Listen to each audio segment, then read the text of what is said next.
반갑습니다. 사람에게 있어서 가장 희망이 없을 때는 언제일까요? 여러 가지가 있겠지요. 사랑하는 사람과의 이별, 또 사랑하는 사람을 떠나보낼 때, 믿었던 사람에게 배반을 당했을 때, 사업이 망했을 때, 많은 경우가 있지만 그 중에 하나를 뽑는다고 하면 노예로 끌려갈 때라고 생각을 합니다. 그것은 모든 것을 상실해야 되기 때문이죠. 오늘 본문의 말씀을 이렇게 들여다보면 다니엘과 세 친구는 전쟁의 포로로 바벨론으로 끌려가는데 예루살렘에서 바벨론까지 거리는 약 한 1600km 정도 됩니다. 그것을 걸어서 손에 묶여서 끌려가게 되지요. 이들이 포로로 끌려간 이유를 예레미야 6장 13절 14절에서는 이렇게 기록합니다. 이는 그들이 가장 작은 자로부터 큰 자까지 다 탐욕을 부리며 선지자로부터 제사장까지 다 거짓을 행함이라. 그들이 내 백성의 상처를 가볍게 여기면서 말하기를 평강하다 하나 평강이 없도다.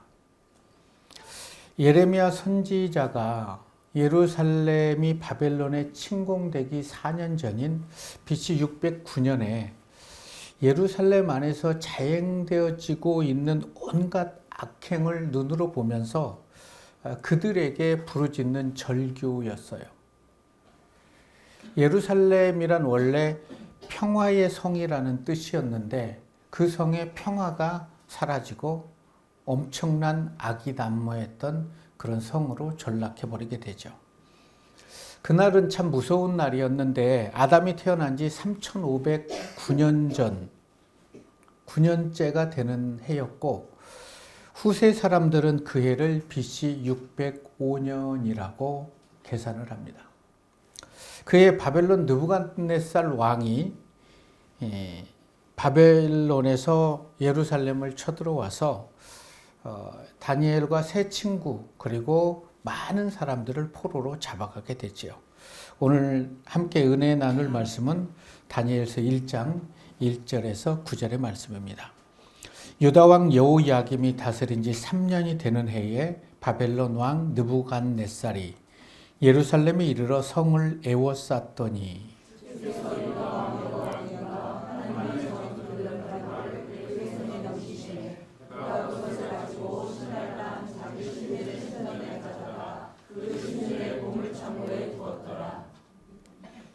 왕이 환관장 아스부나스에게 말하여 이스라엘 자손 중에서 왕족과 귀족 몇 사람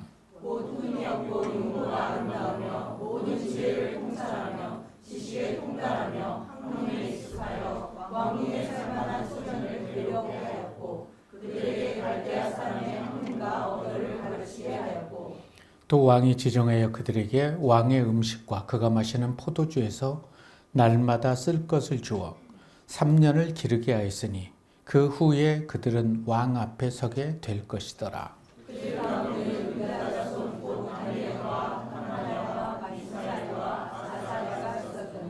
환관장이 그들의 이름을 고쳐 다니엘은 벨드사살을 하고 하나냐는 사드락이라 하고 미사엘은 메삭이라 하고 아사라는 아벤느고라 하였더라. 다니엘은 뜻을 정하여 왕의 음식과 그가 마시는 포도주로 자기를 더럽히지 아니하리라 하고 자기를 더럽히지 아니하도록 환관장에게 요하니 하나님이 다니엘로 하여금 환관장에게 은혜와 긍휼을 얻게 하신지라. 아멘. 오늘 1절과 2절의 말씀을 보면 그 시대의 역사적인 배경을 쭉 설명하게 됩니다. 유다 왕 여호야김이 다스린 지 3년이 된 해다. 그때 바벨론 왕이 유다 예루살렘을 포위를 하게 되지요. 그런데 주님께서 유다 왕 여호야김과 하나님의 전에 있는 그릇 얼마를 그의 손에 맡겼다. 그래서 그것을 가지고 그쪽으로 또 가서 그 보물 창고에 넣어놨다라고 성경은 기록합니다. 여기서 우리가 역사적인 배경을 조금 한번 들여다볼 필요가 있을 거예요. 이스라엘에 처음 왕을 세웠는데 그 첫 번째 왕이 사울왕이었죠. 사울왕은 하나님 보시기에 악해서 폐위가 되고 다윗이 왕이 됩니다. 그리고 다윗의 아들 솔로몬이 3대째 왕이 됐는데 솔로몬의 악정으로 960년, BC 960년에 남과 북이 갈라지게 되죠. 그래서 첫 번째 왕 르호보암, 유다의 르호보암 왕으로 시작해서 20번째 왕 시드기야 왕이 되고 북이스라엘은 여로보암 왕으로 시작해서 19번째 호세아 왕. 그래서 BC 722년에 아수르에게 북이스라엘은 멸망을 당하게 되죠. 그리고 남유다는 그 후로부터 많은 시간이 흐른 후에 586년에 바벨론에 의해서 초토화가 됩니다. 다윗 이래 정말 하나님께 정직했던 왕이 요시야 왕이거든요. 그 요시야 왕이 애굽 바로 느고에게 죽임을 당하게 됩니다. 그런데 요시야 왕은 3명의 아들이 있었어요. 여호야김, 여호아하스, 시드기야. 요시야 왕이 죽은 후에 이스라엘 백성들은 둘째 아들 여호아하스를 왕으로 세웠는데 이 애굽 왕이 이 여호아하스를 애굽으로 볼모로 끌어가 버려요. 3개월 되던 해. 그리고 엘리야김이었던 첫 번째 아들을 바로식으로 여호야김을 이름을 바꿔주고 왕으로 세우게 됩니다. 근데 이 여호야김도 악정을 펼치게 돼서 11년의 정치를 마치고 그의 아들 여호야긴에게 왕위를 물려줘요. 이때 이제 바벨론에서 쳐들어와서 이 여호야긴을 또 3달 정치를 했는데 끌고 바벨론으로 가버리고 그의 삼촌, 요아스의 셋째 아들 시드기야를 왕으로 세웁니다. 이 왕도 11년의 통치 끝에 이제 끌려가게 되는데 시드기야도 많은 악정을 하지요. 그래서 바벨론에게 포로로 끌려가기 전에도 예레미야는 바벨론에 항복하라. 그러나 예레미야를 막 핍박했던 왕들이었어요. 추격해 오고 성을 넘어들었을 때 아들과 함께 도망가다가 붙잡히게 되죠. 시드기야 왕은. 그래서 그 아들을 느부갓네살은 2명을 죽이고 시드기야 2눈을 뽑아버리고 놋사슬로 끌고 가는 그때가 568년의 일이었습니다. 그렇게 해서 유다는 막을 내리게 되는 거죠. 그래서 열왕기하 23장 27절의 말씀입니다. 여호와께서 가라사대 내가 이스라엘을 물리친 것 같이 유다도 내 앞에서 물리치며 내가 뺀 이 성 예루살렘과 그 내 이름을 거기에 두리라 한 이 전을 버리리라 하셨더라. 북왕국이 하나님의 말씀을 무시하고 북왕국은 모든 왕이 하나님 앞에 선한 왕이 단 한 명도 없었어요. 그렇게 해서 722년에 멸망한 그것을 그대로 본 유다는 회개하지 않고 똑같이 죄를 범하게 되죠. 그래서 큰 자나 작은 자에 이르기까지 탐욕으로 눈이 멀어버렸어요. 선지자부터 제사장에까지. 그럼에도 그들은 그것을 죄로 여기지 않았다는 거예요. 또 이런 것들을 지금 성경은 기록한 이유는 뭘까요? 도도히 흐르는 역사 앞에서 하나님의 백성이 하나님을 버리면 어떻게 된다는 것을 성경은 일깨워주고 있습니다. 자, 그로부터 2600여 년이 흐른 우리가 살고 있는 이 시대에 한국 교회의 모습은 어떨까요? 저는 별반 다르지 않다고 생각합니다. 계속해서 추락의 길을 걷고 있지만 한국 교회 목회자나 성도들은 돌아설 의지가 별로 없는 것 같아요. 그게 아프죠. 오늘 본문에 나오는 남유다의 왕은 18번째 여호야김이 이스라엘을 통치했던 시대였어요. 그때 바벨론 왕이 쳐들어오니까 성전에 금은 보석, 그릇을 다 내어주고 살려달라고 합니다. 그게 605년이죠. 바벨론은 3번을 침공하죠. 605년 1차, 597년 2차. 586년 3차. 그래서 모두를 다 초토화시켜버리죠. 그런데 1차 때 그런 왕궁에 있는 금과 정말 지혜로운 자들, 괜찮은 자들을 10,000명과 함께 포로로 끌고 가는 거죠. 그 아들들, 괜찮은 자녀들을 내어보내는 부모님의 심정은 어떠했을까요? 그리고 그들은 약 1600여 킬로를 맨발로 끌려가게 되는 거예요. 이럴 줄 알았을까요? 몰랐겠죠. 근데 그 1차 포로로 끌려가는 다니엘의 세 친구와 다니엘도 있었지만 그때 에스겔도 그곳에 포함되어 있었어요. 그래서 하나님께서는 포로로 끌려갔을 때 에스겔 선지자를 부르셔서 이렇게 부르짖으라고 얘기해요. 예루살렘은 곧 멸망할 테니까 너희가 예루살렘으로 돌아가는 기대를 버리라는 거예요. 포로로 끌려온 자들에게 희망을 상실하게 되죠. 하나님의 말씀대로 전전에 제가 말씀드렸던 것처럼 605년, 597년, 586년 3차로 끌려가면서 예루살렘은 멸망하게 되는 거죠. 젊어서 포로로 끌려간 자들이 자기의 조국으로 돌아갈 그런 희망을 상실해 버렸다면 그들은 이제 이국 땅에서 어떻게 살아야 될까요? 이제는 이스라엘 하나님의 백성임을 거부하고 바벨론 사람이 되어서 살아가야 하는 것일까요? 아니면 그곳에서도 하나님을 바라보고 하나님의 신앙을 품고 그 땅을 변화시켜야 될까요? 쉽지 않죠. 오늘 우리가 어떤 핍박도 없는 이 시대에 하나님께 예배를 드리는 거 쉽지 않잖아요. 단 한 번의 예배를 주일에 드리는 것도 쉽지 않는 시대. 2번을 요구하기란 조금 미안한 시대로 전락해 버리고 있는 거예요. 한국교회는 이제 계속해서 예배를 축소하게 됩니다. 예배가 다 사라져가고 있어요. 그런데 그것을 너무나 당연하게 여긴다는 게 이 시대의 아픔이죠. 자, 포로로 끌려간 그들에게 그런 상황 속에서 그들을 통한 하나님의 뜻은 무엇일까요? 바벨론 안에서 모든 신앙을 다 버리고 이미 버려졌죠, 그들은. 근데 다 버리고 바벨론화 되어가는 걸까요? 아니면 하나님의 백성으로 살아내야 하는 것일까요?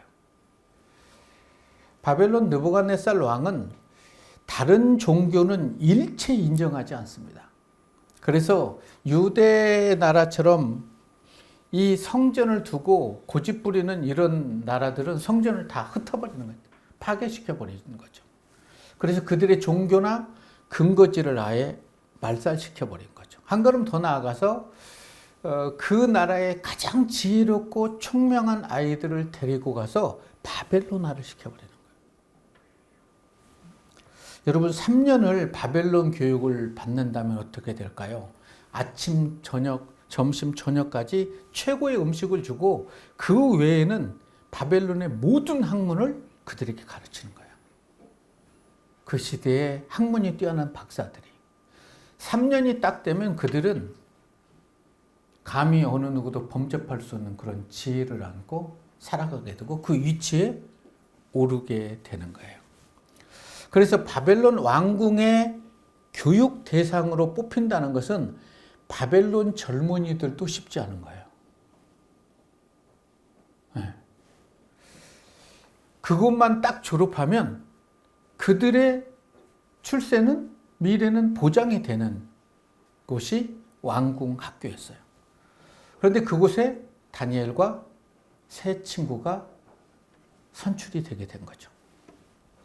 자, 여기서 우리가 질문을 한번 제가 해보고 싶은데 만일 여러분들이 2600여 년 전에 유대 백성으로 살다가 바벨론 포로에 끌려가서 왕궁 학교에 뽑혀서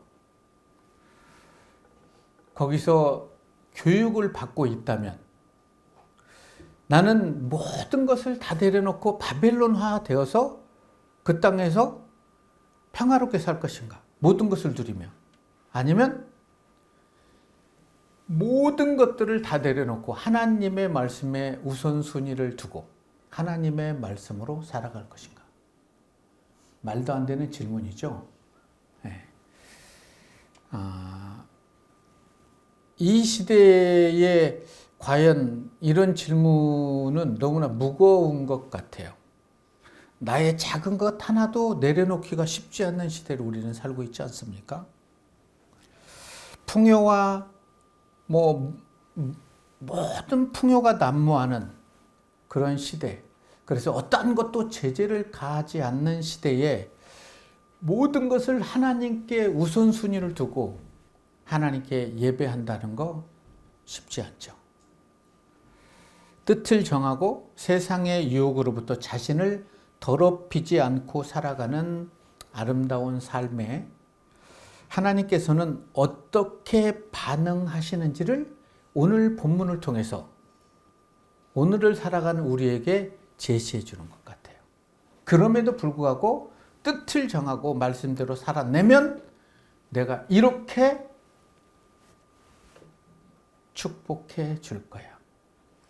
오늘 보면 8절의 말씀을 봅니다.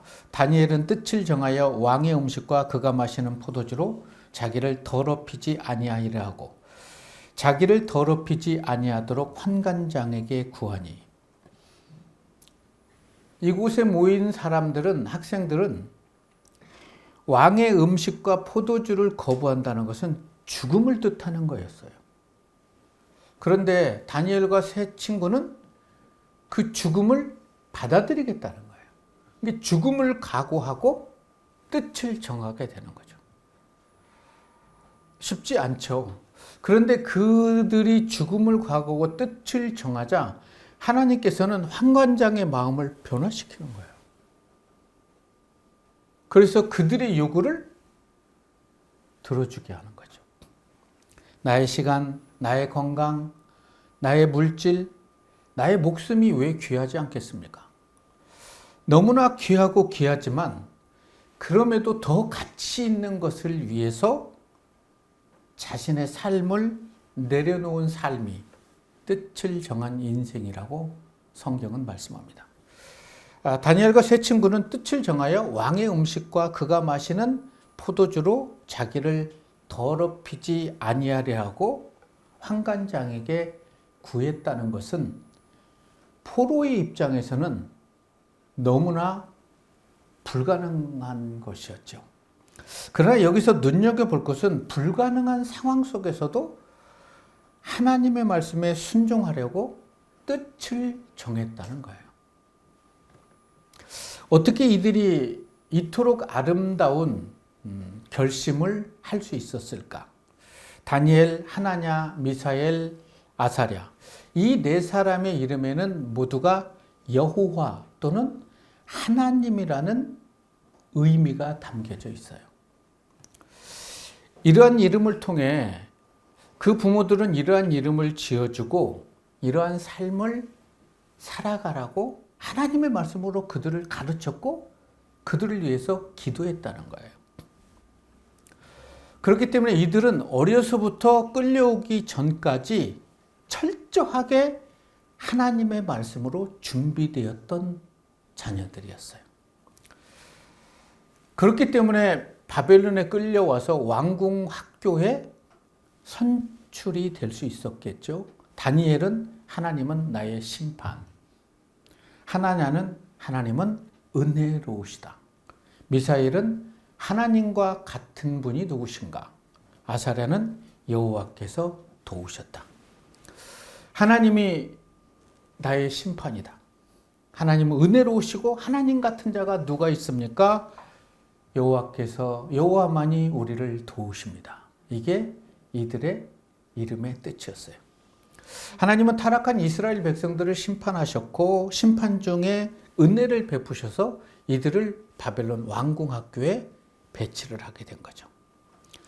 이들의 이름을 통해서 알 수 있듯이 이들의 아름다운 고백, 뜻을 정한 그리고 환관장이 구했던 이 고백은 이들의 고백을 넘어서서 이들 부모의 고백이었다는 거죠. 신앙 고백. 참된 고귀함은 하나님 앞에서 우리가 어떤 태도를 취하나에 달려 있는 것 같아요. 삶의 작은 일 속에서도 우리의 언어가 하나님 보시기에 아름다운 언어를 표현하고 있는가. 우리의 표정이.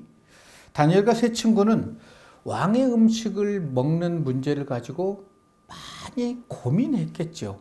아무리 믿음이 좋더라도 죽음이 눈앞에 있는데 왜 고민을 하지 않았겠습니까? 고민하고 또 고민해도 이건 아니라는 거죠. 하나님이 심판자는 하나님이시다. 우리를 도우실 분은 하나님이시다. 하나님은 우리에게 은혜를 베풀어 주시는 분이다. 이것을 품고 살았기 때문에. 그러나 다른 친구들도 다른 데서 포로로 끌려온 사람들도 그곳에 있었을 때 이들이 그런 고백을 할 때 이렇게 비아냥거리지 않았을까요? 포로로 끌려온 주제에 왕궁 학교에 온 것만 해도 감지덕지인데 죽으려고 환장을 했냐? 뭐 이런 여러 가지 비아냥을 했을 거예요. 여기까지 와서 왜 너희 신을 섬기려고 하느냐? 너희를 포로로 끌려오게 내버려둔 신은 더 이상 신의 효력을 상실한 것이다. 다니엘과 세 친구는 바벨론 왕이 제시한 대로만 하면 평생 그곳에서 부와 권력을 누리며 살 수 있었어요. 그럼에도 감사한 것은 아무도 돌봐주는 사람이 없는 상황에서 목숨 걸고 신앙을 이들이 지키려고 했기 때문에 이들의 신앙의 가치를 후대에 발견할 수 있었던 거예요. 어쩌면 우리가 살고 있는 이 시대는 세상의 포로가 되어버린 시대라고 말해도 과언은 아닌 것 같아요. 내 가족, 내 자녀가 하나님 앞에 예배를 드리지 않아도, 하나님께 아름다운 신앙 고백을 드리지 않아도, 그리고 하나님의 말씀을 버려도 세상에서 성공하면 됐지. 그래서 자녀를 위해서 정말 하나님 앞에서 다니엘과 세 친구처럼 믿음의 가치를 안고 살아가게 해달라고 기도하기보다는 내 아이가 성공하게 해주세요. 내 아이가 무엇이 되게 해주세요. 내 아이의 앞길의 장애를 없애주세요. 이런 기도를 하고 있지는 않는지 우리는 한 번 정도는 생각해 볼 필요가 있다. 오늘 드리는 예배와 지난주에 드리는 우리의 예배는 어떤 예배인가? 나는 날마다 드리는 예배를 하나님께 최상의 예배로 드리기를 갈망하며 살아가는가? 그래서 그 말씀이 내 심령을 쳐서 주님, 저도 하나님의 말씀에 뜻을 정하며 살아갑니다. 살아가기를 소망합니다. 라고 기도하며 살아내고 있는가? 이스라엘을 지탱하고 있는 왕이나 제사장들도 모두가 탐욕의 눈이 멀어버렸어요. 그 결과 모든 것을 빼앗기고 예배도 드릴 수 없고 생떼 같은 자녀를 포로로 끌려가는 걸 바라만 볼 수밖에 없었어요. 아프죠. 그런데 포로로 끌려간 4명의 젊은이들은 제시를 합니다. 우리는 하나님을 경외하는 사람입니다. 열흘 동안 채소와 물만 먹겠습니다. 그런데 왕의 음식을 먹는 사람보다 저희가 낫지 않으면 그것을 따르겠습니다. 그러나 이렇게 해 주십시오. 그 말에 하나님은 환관장의 마음을 변화시켜서 그렇게 하게 합니다. 목숨을 내어놓고 환관장에게 믿음의 고백을 했을 때 하나님이 얼마나 행복했겠습니까? 이런 믿음 있는 자들은 이스라엘에는 없었어요. 왕이나 제사장이나 모든 국민들이. 하나님은 이들의 아름다운 고백을 통해서 9절에 하나님이 다니엘로 하여금 환관장에게 은혜와 긍휼을 얻게 하시다. 하나님은 은혜로우시다. 하나님 우리를 도우시는 분이다. 하나님만이 우리를 심판하는 분이지 바벨론 왕이 우리를 심판하시는 분이 아니에요. 그들의 이름의 값을 그들은 제시하고 있었던 거예요. 열흘 이후에 다른 사람보다 훨씬 더 그들의 얼굴이 아름다웠죠. 뿐만 아니라 그들을 존귀 여길 수밖에 없었다고 성경은 기록합니다. 다니엘은 여러 명의 왕을 거치면서도 한 명, 두 명, 세 명의 왕을 거치면서도 그 나라에서 많은 영혼들을 구원해내고 그렇게 인정받는 사람이었어요. 유다 사람은 우상을 섬김으로 망했지만 다니엘을 비롯해서 사드락, 메삭, 아벳느고는 포로로 붙들려온 그곳에서도 우상을 거부함으로써 하나님은 온 세상에 영광 받으실 분이라는 이런 것들을 바벨론 왕 느부갓네살도 알게 하시고요. 벨사살,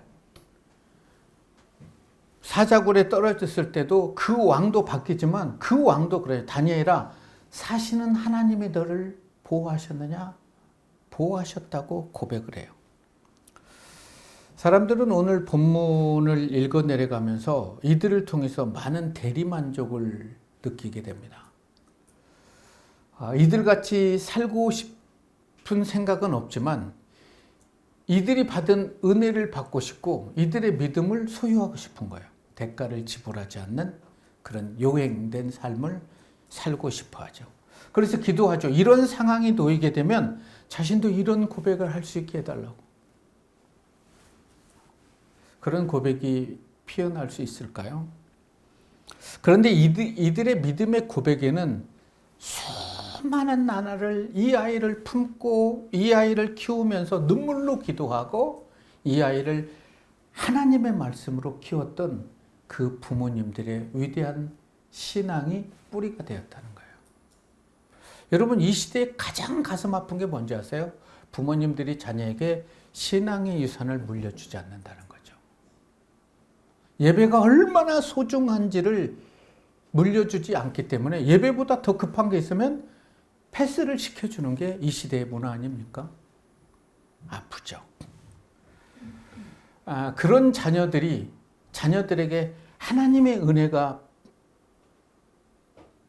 이 청년들처럼 부어질 수 있을까요? 아무리 이 시대를 지탱하고 있는 영적인 지도자와 교회가 무너져 내린 것처럼 보일지라도 그 속에 하나님을 믿는 단 한 사람이 있다면, 그래서 내 가정에서 하나님의 말씀으로 내 자녀를 양육하는 부모가 있다면 하나님께서는 그 자녀를 통해서 이 땅을 다시 살리겠다는 것이 오늘 본문이 우리에게 일깨워주는 말씀이기도 하죠. 도무지 결단할 수 없는 그런 상황 속에서 다니엘과 사드락과 메삭과 아벳느고는 하나님의 마음을 품고 뜻을 정했어요. 우리가 말씀을 듣고 뜻은 정할 수 있지만 실행에 옮긴다는 거 이거 쉽지 않습니다. 그러나 그들은 하나님께 기도하고 하나님만이 우리의 심판자입니다. 하나님이 우리의 도우시는 자입니다. 하나님 우리에게 은혜와 긍휼을 베풀어 달라고 기도하고 한간장께 나아갔다는 거죠. 뜻을 정하고 실행에 옮길 수 있도록 이들은 얼마나 많은 기도를 드렸을까요? 또한 생명 같은 아들을 보내고 이들을 위해서 얼마나 많은 눈물로 그의 부모들은 기도를 했겠습니까? 그래서 자녀들을 위해서 기도하시기 바랍니다. 자녀들이 어떠한 상황 속에서도 믿음의 삶을 살아갈 수 있도록 그곳에서 믿음의 고백을 피어 올릴 수 있는 자녀가 될 수 있도록 기도해 주시기 바랍니다. 여러분의 자녀들이 아름다운 말씀으로, 아름다운 신앙으로 물들여지기를 원하고 계시지 않습니까? 나의 믿음이 자녀들에게 커다란 울림이 되어서 세상을 변화시킬 수 있다면 얼마나 좋겠습니까? 자녀들에게 물려줄 수 있는 건 가장 아름다운 건 저는 신앙의 유산이라고 생각합니다. 신앙의 유산. 자녀들을 통해서 하나님의 뜻을 다 이룰 수 있도록 이제부터라도 신앙의 유산을 물려줄 수 있었으면 좋겠어요. 신앙을 지키기 위한 작은 결심, 이 결심을 하나님이 얼마나 기뻐 받으시는지를 오늘 본문을 통해서 우리에게 보여주고 있는 거예요. 세상이 다 망하고 이스라엘이 초토화돼도 끌려간 포로 그곳에서 하나님을 향한 아름다운 고백을 피어올리게 되면 하나님은 그곳에서 글을 쓰셔서 그를 통해서 하나님의 이름이 영광받게 하신다는 거예요. 하나님의 말씀처럼 뜻을 정한 사람이 될 수 있었으면 좋겠어요. 그래서 여러분의 삶과 여러분의 자녀들이